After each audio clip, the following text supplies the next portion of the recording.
Insurance तो ले लिया लेकिन क्लेम रिजेक्ट हो गया। ज़्यादातर लोग इंश्योरेंस खरीदते समय ये 5 गलतियां करते हैं और बाद में पछताते हैं जब लेट हो जाता है। तो आज मैं बताऊंगा वो 5 मिस्टेक्स जो आपको इंश्योरेंस लेते समय कभी नहीं करनी चाहिए। हाय, मैं हूँ राजेंद्र सिंह जाडेजा और ये है इंश्योरेंस सिंप्लीफाइड एपिसोड नंबर 4।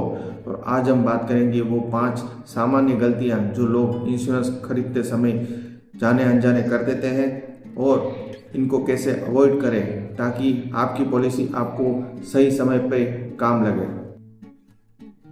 दोस्तों, इसमें सबसे पहली मिस्टेक है only thinking of saving tax.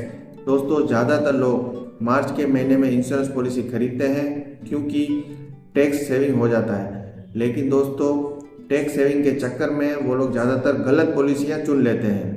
दोस्तों, मैं हमेशा कहता हूँ insurance is not for saving tax, it's for saving lifes. दोस्तों, इसमें दूसरी मिस्टेक है नॉट रीडिंग पॉलिसी डॉक्यूमेंट्स। दोस्तों, ज़्यादातर लोग पॉलिसी लेते समय पॉलिसी डॉक्यूमेंट को ध्यान से पढ़ते ही नहीं है और जहाँ पे एजेंट बोलते हैं वहाँ पे साइन कर देते हैं और फ्यूचर में जब इनका क्लेम रिजेक्ट हो जाता है तब ये कहते हैं कि कंपनी ने धोखा दिया, लेकिन नहीं, इसमें गलती आपकी थी। इसीलिए हमेशा पॉलिसी डॉक्यूमेंट साइन करते समय उसमें policy terms, sum assured, premium terms, what is excluded, waiting period, ये सब चीज़ों को ध्यान से पढ़ें और उसके बाद उसको साइन करें। दोस्तों, इसमें तीसरी मिस्टेक है अंडर इंश्योरिंग। ज़्यादातर लोगों के पास उनकी एनुअल इनकम के हिसाब से पूरा कवर ही नहीं होता।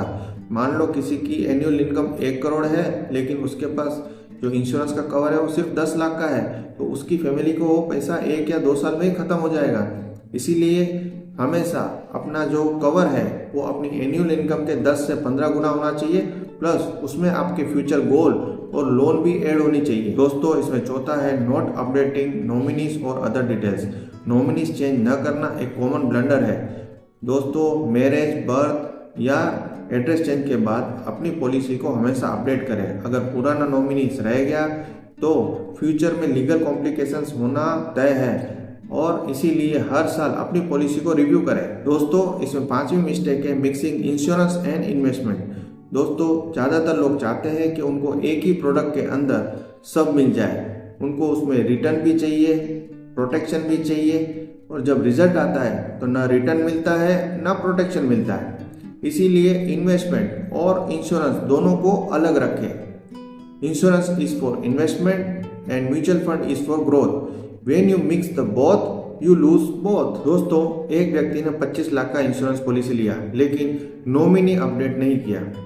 डेथ के बाद उसकी फैमिली को क्लेम 6 महीना लेट मिला क्योंकि पॉलिसी में ओल्ड नॉमिनी लिस्टेड था। अगर पॉलिसी को टाइम पे अपडेट किया होता तो फैमिली को पैसा जल्दी मिल जाता। तो दोस्तों, आप भी अपनी पॉलिसी अभी चेक करिए, उसमें sum assured, nominee, policy term सब चेक करिए और अगर उसमें कुछ भी गलती मिले तो अभी उसको ठीक करिए और नीचे कमेंट बॉक्स में पॉलिसी चेक लिखिए अगर आपने अपनी सभी गलतियां ठीक कर ली है। तो दोस्तों, ये था insurance simplified with Rajendra Singh Jadeja, simple explanation with smart protection. तो दोस्तों, अगली वीडियो में हम जानेंगे how to compare insurance companies before buying insurance policy. Insurance policy खरीदने से पहले इंश्योरेंस कंपनियों को कैसे कंपेयर करें। दोस्तों, ये वीडियो आपको कैसा लगा? अगर ये वीडियो आपको पसंद आया तो इसे लाइक, शेयर और हमारे चैनल को सब्सक्राइब करें क्योंकि गलती से बेहतर है सही जानकारी। Thank you.